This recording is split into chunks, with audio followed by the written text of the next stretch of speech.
Hello students, आज हम पढ़ने वाले हैं आपका फर्स्ट चैप्टर। इसमें हम पढ़ रहे हैं कैन मैटर चेंजेस स्टेट। हमने लास्ट में पढ़ा था there are three states of matter: solid, liquid and gas.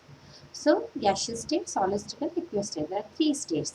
तो कैन मैटर चेंजेस स्टेट्स, इसका मतलब है कि सॉलिड कन्वर्टेड टू लिक्विड हो सकता है क्या, and liquid is converted to gases, and simultaneously gases can be converted to liquid and then liquid is converted to solid. So this change in states, is it possible? If possible, then how? We'll read about this. यहाँ पे experiment दिया गया है. You can take the first experiment. There is a iron stand. This iron stand is holding the thermometer and there is a glass stirrer.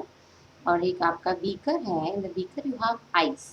You have a stand which is holding the beaker and then you have a Bunsen burner at the bottom.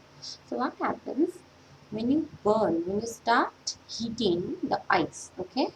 The ice is obviously it gains the heat and it starts melting, right? So it melts. तो धीरे धीरे melt होना शुरू हो जाएगा. हम एक चीज़ क्या देखेंगे, यहाँ पे जो आइस मेल्ट हो रहा है, जब तक पूरा आइस जो है वो लिक्विड स्टेट में कन्वर्ट नहीं हो जाता, तब तक आपका थर्मामीटर का टेम्परेचर 0 डिग्री ही रहेगा. सो जब आपका पूरा आइस लिक्विड में कन्वर्ट हो गया, then the temperature of the thermometer will start rising up. तो धीरे धीरे तब उसका टेम्परेचर राइज करेगा. सो जब तक आइस थोड़ा लिक्विड में कन्वर्ट हो गया, वाटर में कन्वर्ट हो गया, तो हमने हीट किया. तो ये हीट कहाँ जाता है? What is the heat go? That is the hidden heat we say. So what happens, this heat is absorb by the particles. जो हमारे आयरन आइस के जो पार्टिकल्स हैं आइस के, वो हीट एब्जॉर्ब कर लेते हैं. Absorb the heat and they start breaking. तो उनके बीच जो फोर्स ऑफ अट्रैक्शन होता है, that force of attraction starts breaking. So when the force of attraction starts breaking, तब जाके वो अपार्ट होते हैं. दे अपार्ट. सो धीरे धीरे हमारा आइस जो है वो लिक्विड में ऐसे कन्वर्ट करता है. And it same goes for liquid to gaseous state. यहाँ पे सेकेंड एक्सपेरिमेंट दिया है. यहाँ पे लिक्विड टू गैस कन्वर्शन होता है. सो यहाँ पे क्या होता है, जो हमारा वाटर है, वाटर वेपर में कन्वर्ट हो जाता है. So water vapour is our gaseous state. तो यहाँ पे क्या होता है, यहाँ पे सेम एक आयरन स्टैंड हमने लिया. सब सेटअप सेम है, सिर्फ आइस की जगह हमने यहाँ पे वाटर ले लिया. सो वाटर क्या होगा, धीरे धीरे हीट एनर्जी जो हीट है बुनसिल बर्नर का, वो एब्जॉर्ब करेगा और धीरे धीरे वो स्टार्ट होगा वेपराइज वेपर होने में.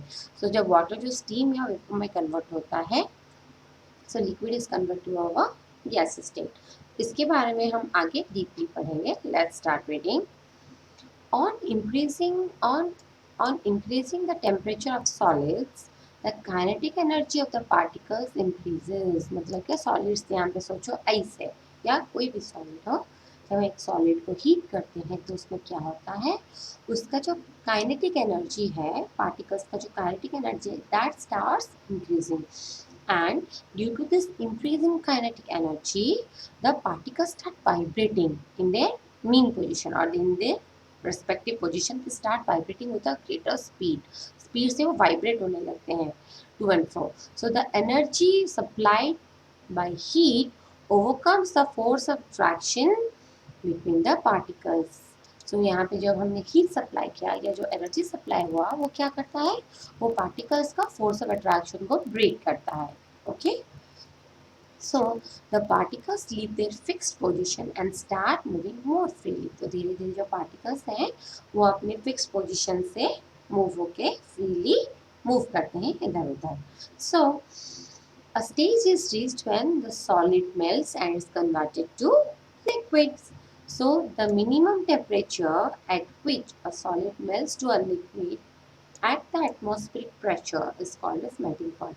हमारा atmospheric pressure जो है वो कांस्टेंट रहेगा और हमारा जो मिनिमम हीट जो एक सॉलिड लेता है लिक्विड में कन्वर्ट होने के लिए, that is the melting point of that particular solid. Next, the melting point of solid is an indication of the strength of force of attraction between the particles. मतलब क्या, solid हमारा जो liquid में convert होता है तो क्या होगा, सॉलिड ने काइनेटिक एनर्जी गेन किया, हीट एब्जॉर्ब किया और it starts vibrating and it start moving apart freely. So क्या होगा, फोर्स ऑफ उनका जो पार्टिकल इंटर पार्टिकल जो फोर्स है वो या स्पेस है, इंटर पार्टिकल स्पेस है वो बढ़ जाता है, तो इसकी वजह से जो सॉलिड है वो हमारे लिक्विड में कन्वर्ट हो जाते हैं. सो जब उस पॉइंट को हम मेल्टिंग पॉइंट बोलते हैं. The melting point of ice is 273.15 Kelvin, and the process of melting, that is change of solid state into liquid state, is known as fusion. इस process को fusion, any solid which is any solid state changing to a liquid state is called fusion. So एक question आता है हमारे मन में कि when a solid starts melting its temperature remains the same, so where does the energy go. मतलब क्या, जब हमने आइस को बंसन बर्नर से हीट किया तो थोड़े थोड़े आइस मेल्ट होने लगे, तो कुछ आइस वाटर में कन्वर्ट हो गए और कुछ आइस वैसे का वैसा रहा. सो फिर भी हमारा हीट हम दे रहे हैं और थर्मोमीटर का टेम्परेचर नहीं बढ़ रहा है, जस्ट कांस्टेंट. सो इससे एक क्वेश्चन आता है दिमाग में, जो हीट है ये कहाँ जाता है, जो हिडन, ये हिडन हो जाता है, तो कहाँ हिडन हो जाता है ये हम पढ़ेंगे. So you must have observe during the experiment of melting the temperature of the system does not change after the melting point is reached. Just suddenly जब उसका मेल्टिंग पॉइंट रीच होता है तब तक उसका टेम्परेचर थर्मोमीटर का change नहीं होता है, till all the ice starts melting, जब पूरा आइस कन्वर्ट हो जाता है पानी में. सो इन बीच ये जो हीट, हम तो कंटिन्यूसली हीट सप्लाई कर रहे हैं, तो हीट एनर्जी जाता कहाँ है, वजह से heat go. So this happens even though when we continue to heat the beaker, then it continues to supply the heat. So this heat gets used up in changing the state by overcoming the force of attraction between the particles. जो heat है ये क्या करता है, ये particles absorb कर लेते हैं और उनका इंटरपार्टिकल स्पेस जो है वो बढ़ जाता है और उनका जो पार्टिकल बीच जो फोर्स ऑफ अट्रैक्शन है वो हीट जो है उसी फोर्स ऑफ अट्रैक्शन को ब्रेक करने के लिए काम आता है. So, as the heat energy is absorbed by ice without showing any rise in temperature, it is considered that it gets hidden in the content of the beaker and is known as the latent heat. So, this heat is called the latent heat. उसका latent का मतलब है hidden, छिपा हुआ heat. So, the perfect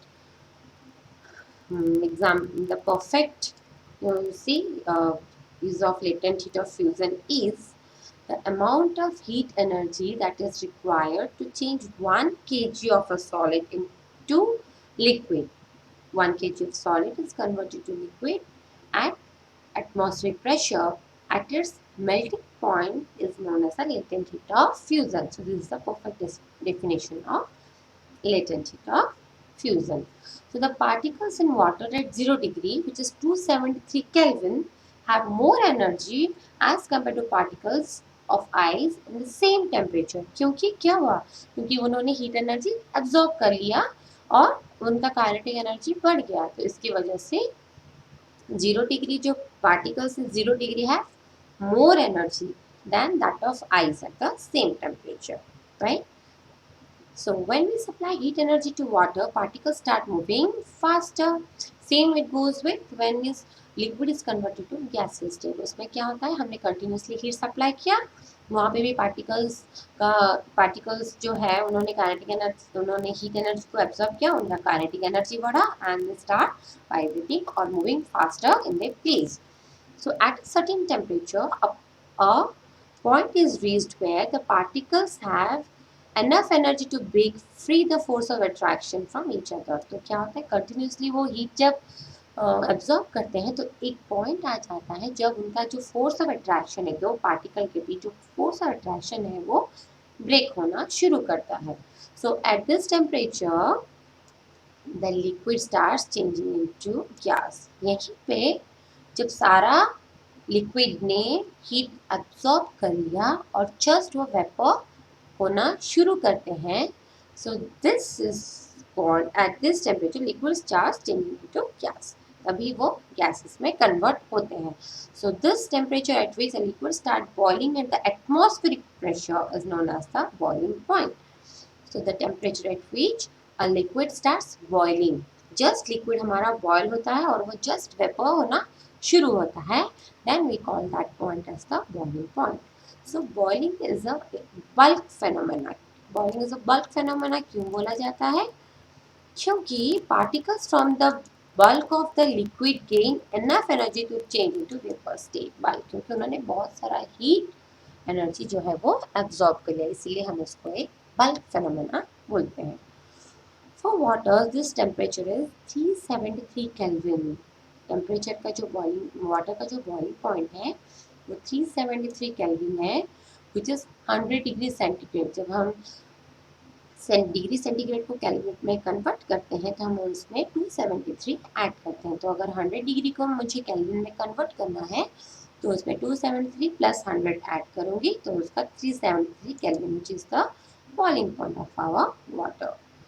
So particles in steam, that is water vapor at 373 Kelvin, have more energy than water at the same temperature, obviously. क्यों? क्योंकि उन्होंने heat absorb कर लिया. So particles in steam, steam के जो particles हैं exactly at 373 Kelvin में, उनमें ज़्यादा एनर्जी होगा. क्यों होगा? क्योंकि उन्होंने सारा हीट जो है वो absorb कर लिया, उनका काइनेटिक एनर्जी बढ़ गया, इसलिए उनका एनर्जी बढ़ गया है as compared to the water in the same temperature. This is because the particle in steam had absorbed the extra energy in the form of latent heat of vaporization. यहाँ पे वहाँ पे था latent heat of fusion और यहाँ पे है latent heat of vaporization. ठीक है, तो यहाँ पे हमारा दिया है पूरा process. Solid is converted to liquid when we heat it. Liquid is converted to in gaseous state when we heat it. Gaseous state is converted to liquid state when we cool down. And the liquid is converted to solid when we again cool down.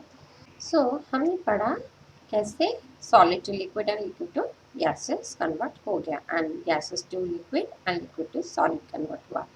Now हम पढ़ेंगे कुछ ऐसी भी चीज़ें होती है जो direct solid to gases state होते हैं या direct gases to solid state हो जाता है, बीच में लिक्विड स्टेट आता ही नहीं. We will read about that. We have learned that substances around us change state from solid to liquid and from liquid to gas on application of heat. But there are some changes that change directly from solid state to gaseous state and gaseous state to solid state without changing into liquid state. यहाँ पे एक छोटा सा experiment है जिसकी basis पे हम जान सकते हैं. जो हमारा अमोनियम क्लोराइड है वो अमोनियम क्लोराइड वेपर्स हमने एक फनल में लिया और हमने एक फनल में उसको बंद कर दिया, कवर कर दिया और नीचे एक चाइना डिश रखा है जैसे फिगर 1.7 हम देख सकते हैं. ऊपर से एक कॉटन प्लग रख दिया है, ओके, एंड एक इन्वर्टेड फनल में उसको अमोनियम क्लोराइड वेपर्स को छोड़ दिया है. नीचे हमारा बुनसन बर्नर है, हमने बुनसन बर्नर से हीट को सप्लाई किया. तो जो अमोनियम क्लोराइड वेपर्स है वो लिक्विड स्टेट में कन्वर्ट ना होके डायरेक्टली सॉलिड स्टेट में कन्वर्ट हो जाते हैं. तो gases state is converted to solid state. So here what happens, you can see here the ammonium chloride solidifies and it sticks to the sides of the funnel. So this is an example of sublimation. This process of changing from gaseous state directly to solid state is called sublimation. So a change of state directly from solid to gas without changing into liquid state is called sublimation. And the direct change of gas to solid, जो gas है हमारा वो solid में convert हो जाता है, which is called deposition. Okay, next हम पढ़ेंगे effect of change of pressure. अभी हमने पढ़ा था सिर्फ हमने हीट दिया और हमारा प्रेशर सेम रहा तो कैसे solid to liquid, liquid to gas and vice versa होता है. लेकिन अब हम पढ़ेंगे अगर हमने प्रेशर को चेंज किया then what happens to the states. So what will happen when we start putting pressure और compress a gas and close in a cylinder. एक सिलेंडर में हमने गैस को लिया और उसको हमने कंप्रेस किया, उसको हमने प्रेशराइज किया, ऊपर से प्रेशर दिया, तो उसको चेंजेस क्या होंगे. यहाँ पे पिस्टन है, सिलेंडर है उसके अंदर आपके गैसेस हैं। तो क्या होगा, applying pressure and reducing temperature can liquefy gases. अगर हमने प्रेशर अप्लाई किया और टेम्परेचर को कम कर दिया, reducing temperature, then what happens, the gaseous state is converted to liquid state. That is called liquefied gases. Solid carbon dioxide के बारे में सुना होगा आपने. It is store under high pressure. उसको प्रेशराइज करके स्टोर किया जाता है. क्यों? क्योंकि सॉलिड कार्बन डाइऑक्साइड जो है it gets converted directly to gas state on decrease of pressure to 1 atmosphere without coming in liquid state. वो हाईली अनस्टेबल होता है, दैट्स व्हाई डायरेक्टली वो सॉलिड से हमारा गैसेस में कन्वर्ट हो जाता है. So this is the reason why solid carbon dioxide is also known as dry ice. उसको ड्राई आइस भी बोला जाता है. This we can say that pressure and temperature determine the state of a substance, whether it is solid, liquid or a gas. यहाँ पे देखिए, solid to liquid state is called fusion. Liquid to solid जब convert होता है उसको हम solidification बोलते हैं. Solid to gases state is called sublimation. Gases to solid is called deposition, क्योंकि सॉलिड डिपोजिट हो गया. Gases to liquid, gas form to liquid form हो गया तो हम उसको बोलते हैं कंडेंसेशन. जब लिक्विड से गैसेस में कन्वर्ट होता है, जब हमने वाटर को हीट किया तो वो वेपर स्टेट में आ जाता है, स्टीम बन जाता है. That is called vaporisation.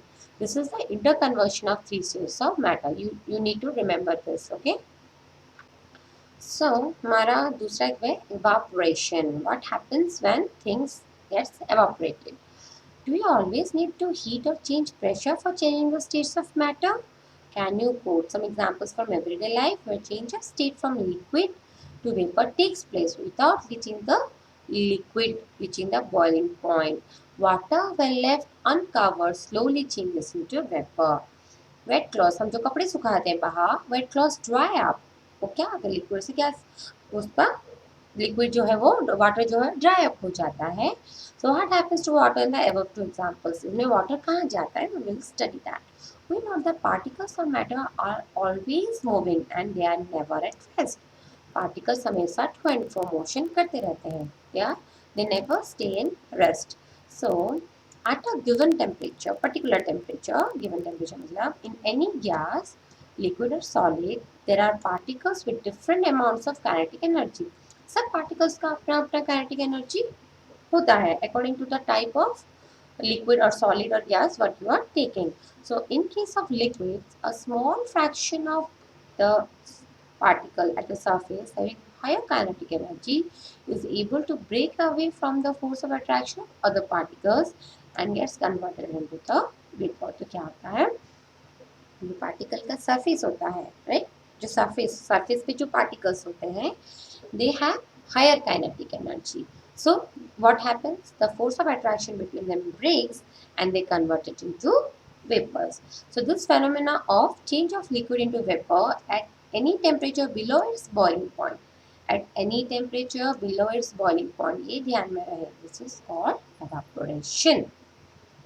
अब पढ़ेंगे what are the factors which is really needed for evaporation. There are factors which are affecting the process of our evaporation. क्या क्या process है? You must have observed rate of evaporation increases with an increase in surface area. जब हमारा surface area बड़ा हो जाता है, जब हमने कोई चीज़ को छोटे कंटेनर में रखा और एक चीज़ को बड़ी कंटेनर में रखा, तो उसमें क्या होता है, हमारा सरफेस एरिया ज़्यादा हो जाता है. बड़े कंटेनर का सरफेस एरिया ज़्यादा है, इसीलिए वो an increase in surface area. So evaporation increase हो जाता है when surface area आपका increase हो जाता है. We know that evaporation is a surface phenomena. Surface से ही evaporation होता है, right? लिक्विड के अंदर से या सॉलिड के अंदर से evaporate नहीं होगा. evaporation always occurs on the surface. तो अगर आपका surface ज़्यादा बड़ा है तो आपका evaporation भी ज़्यादा होगा. If the surface area is increased, the rate of evaporation increases, which is directly proportional. For example, while putting cloths for drying up, we spread them out to increase for an increase of temperature. So with the so we spread them out. हम उसको spread करते हैं. कपड़े जब हम सुखाते हैं तो हम जैसे तैसे नहीं डालते, उसको हम खुला करके सुखाते हैं. That's why, that is the reason, so that they can easily dry up because उनका सरफेस एरिया बढ़ जाता है. Next, an increase in temperature. Even evaporation हमारा टेम्परेचर इंक्रीज होने से भी इंक्रीज होता है. So with the increase of temperature more number of particles get enough kinetic energy to change into the vapour state. तो क्या होता है, जब हम टेम्परेचर इंक्रीज करते हैं मतलब हीट सप्लाई करते हैं, तो जो पार्टिकल्स है वो हीट एब्जॉर्ब करते हैं, उनका काइनेटिक एनर्जी बढ़ता है. तो जब उनका काइनेटिक एनर्जी बढ़ता है, उनका फोर्स ऑफ अट्रैक्शन जो है वो जल्दी टूट जाएगा, right. So they will be able to overcome the force of attraction which is there in between the particles and then it changes into the vapour state. So evaporation also increases when increase in temperature occurs. Next, a decrease in humidity. अगर आपका humidity भी decrease होगा तो evaporation भी effect होगा. Humidity is the amount of water vapour present in the air. Humidity मतलब हमारे air में जो वाटर मॉलिक्यूल्स हैं या वाटर वेपर है वो कितने हैं. तो अगर the air around us can not hold more water than a definite amount of water vapour at a given temperature. मतलब क्या, अगर हमारा ह्यूमिडिटी ज़्यादा है मतलब हमारे एयर में ऑलरेडी वाटर वेपर ज़्यादा है. सो अब वो ऑलरेडी सैचुरेटेड है, वाटर वेपर हमारा ऑलरेडी सैचुरेटेड है एटमॉस्फेयर में. तो हमारा जो कपड़े जैसे कपड़े जो ड्राई करते हैं हम, उससे वाटर कैसे बाहर आएंगे, और कहाँ, स्पेस ही नहीं है, राइट. उनके पास स्पेस ही नहीं है बाहर, तो कैसे जल्दी सूखेंगे. इसलिए अगर हमारा ह्यूमिडिटी ज़्यादा है देन उस दिन हमारे कपड़े जल्दी नहीं सूखेंगे. सो next, so the amount of water in the air is already high, so the rate of evaporation decreases. It is inversely proportional. Humidity ज़्यादा है तो हमारा rate of evaporation decrease हो जाता है. This is inversely proportional. Next है an increase in wind speed. Obviously हमारा wind का जो speed है atmosphere में वो अगर हमारा increase होगा so हमारा कपड़ा भी जल्दी सूख जाएगा. So rate of evaporation also increases. It is common observation that clothes dry faster on a windy day. With the increase in wind speed क्या होता है, the particles of water vapor move away with the wind, decreasing the amount of water vapor in the surrounding. इसका मतलब क्या है, wind जब continuously flow करता है तो वो अपने साथ जो एटमॉस्फेयर में हमारा वाटर वेपर है वो अपने साथ लेके चला जाता है. So the water vapour from the surrounding near by they move away with the wind. So यहाँ पे खाली स्पेस हो गया इसलिए कपड़े जल्दी सूख जाते हैं. सो एक कॉमन सी बात है, हमने बहुत बार ये पढ़ा है, evaporation causes cooling. Evaporation causes cooling, कोई भी सरफेस से एवापोरेशन होता है तो वो सरफेस कूल डाउन हो जाता है. व्हाई एंड हाउ हम वो पढ़ेंगे. In an open vessel the liquid keeps evaporating, right. अगर आपने वेसल में पानी लिया कुछ देर तक उसको ऐसे खुला छोड़ दिया तो धीरे धीरे वो कम होता जाएगा. बहुत कुछ दिनों में आप देखेंगे उनका जो वाटर का लेवल है वो कम हो जाएगा. क्यों? क्योंकि सरफेस से वो एवापोरेट हो गया. So the particles of liquid energy from the surrounding they absorb the energy. तो लिक्विड के जो पार्टिकल्स हैं वो सराउंडिंग से हीट एनर्जी एब्जॉर्ब कर लेते हैं and lost and regain the energy lost during evaporation. So this absorption of energy from the surrounding makes the surrounding cool.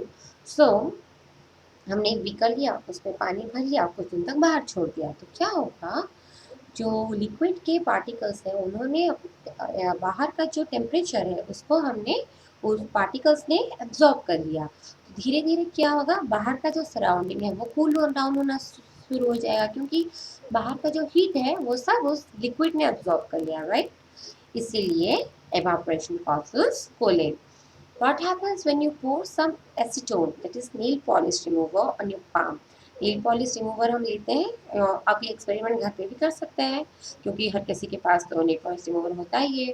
तो न्यू रिमूवर लेंगे, आप अपने पाम में डालेंगे तो क्या होगा, द पार्टिकल्स गेन हमारा हाथ अगर आप रब करोगे तो देखना धीरे धीरे इसमें थोड़ा सा वार्मनेस फील होगा. तो हमारा जो पाम है वो थोड़ा वार्म रहता है. तो जो एसीटोन है और जो नेल पॉलिश रिमूवर है अगर हमने इस पर डाला तो क्या होगा, वो जो उसके जो लिक्विड उसमें जो लिक्विड के जो पार्टिकल्स हैं उन्होंने हमारे बॉडी से हीट एनर्जी को एब्जॉर्ब कर लिया. तो इसीलिए और वो लिक्विड स्टेट है वेपर स्टेट में चेंज हो जाते हैं और वो वेपराइज हो जाते हैं, वैनिश हो जाते हैं जब उन्होंने हमारा हीट बॉडी से एब्जॉर्ब कर लिया. इसीलिए हमारा वो सरफेस, बॉडी का वो सरफेस कूल डाउन लगता है.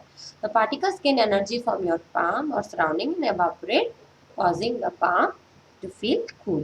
So after a hot sunny day, people sprinkle water on the roof or open ground because the large latent heat of evaporation of water helps to cool the hot surfaces. क्या होता है latent heat of equation में हमने पढ़ा था, उसमें क्या होता है, हमने गर्मियों के दिनों में बहुत जन क्या करते हैं, अपनी जो छत है उसमें पानी स्प्रिंकल करते हैं। क्यों? क्योंकि जो वाटर है, वाटर सारा हीट सराउंडिंग का एब्जॉर्ब कर लेता है। जब वो पूरा सराउंडिंग का हीट एब्जॉर्ब कर लेता है तभी वो वाटर लिक्विड स्टेट में, मतलब जो वाटर है लिक्विड स्टेट है वो वेपर स्टेट में कन्वर्ट हो जाते हैं। तो इसलिए क्योंकि उसने सारा सराउंडिंग का हीट एब्जॉर्ब कर लिया है और उसमें कुछ टाइम लगता है, जब तक पूरा हीट वो एब्जॉर्ब ना कर ले और पूरा उनका फोर्स ऑफ अट्रैक्शन ब्रेक करने के लिए, जो inter particle force of attraction है उसको ब्रेक करने के लिए जितना हीट चाहिए उन्होंने उतना हीट एब्जॉर्ब करना है सराउंडिंग से।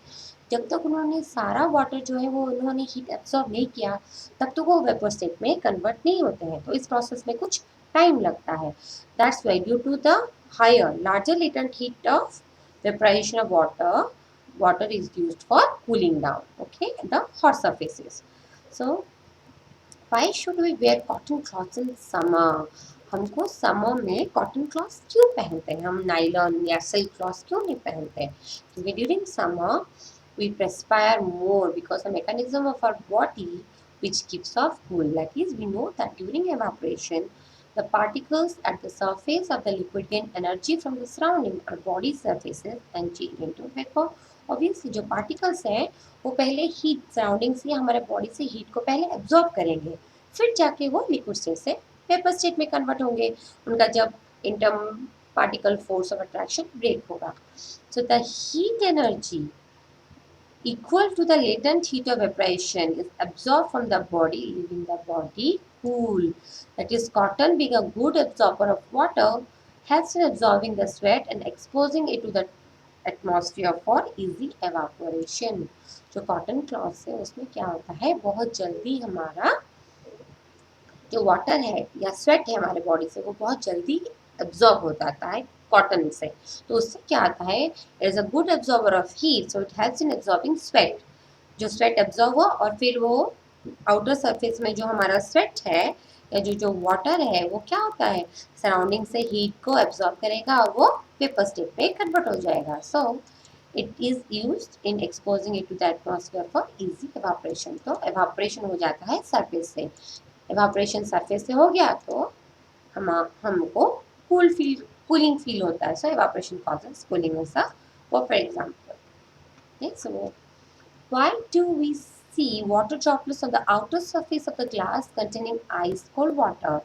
ये भी आप एक्सपेरिमेंट घर पे बहुत बार देखा होगा आपने कि आपने ठंडे पानी का बॉटल लिया है या ग्लास में ठंडा पानी रख दिया है और उसको कुछ देर तक बाहर छोड़ दिया, तो क्या होगा, आउटर सरफेस में, ग्लास के आउटर सरफेस में छोटे छोटे वाटर ड्रॉपलेट्स है। वो क्यों है?